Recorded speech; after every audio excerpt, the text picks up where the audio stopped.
Շոկային էր, որ եկեղեցականները դիմադրում են իրավապահ մարմինների իրենց ծառայողական պարտականությունների կատարմանը։ Այդ շոկային էր,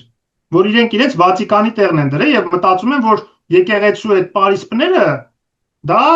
անկախ պետության մի հատ ինչ-որ սահմաններ են, որտեղ ոչ մեկ իրավունք չունի մուտք գործել, բացի իրենց նվիրատվություններ անելու եւ մոմ առնելու նպատակով։ Իրենք ինչ-որ բան խառնում են։ Դա Հայաստանի Հանրապետության տարածք է եւ ենթակա է Հայաստանի Հանրապետության օրենքներին։ Եվ այդ այնտեղ հանցագործ է պատսպարվում, ուրեմն այո, իրավապահ մարմինները կարող են գնալ եւ նրան բանտարկեն կամ ձերբակալեն։ Բայց հաշվի առնելով, որ դա պատահական տարածք չէ, համայն հայության հոգևոր կենտրոններ կարելի է այդ կարմիր գիծը հատել։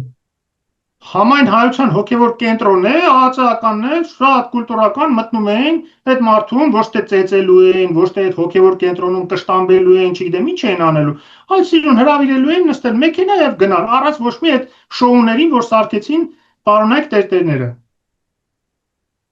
Դուք Նիկոլ Փաշինյանի այս գործելավոճը դատապարտելի համարում եք մարդու անձնական կյանք մտնելը։ Որտեղ որ մարդու անձնական կյանք է մտնում, այո, որը որ վերաբերում է մարդու զուտ անձնական կյանքին։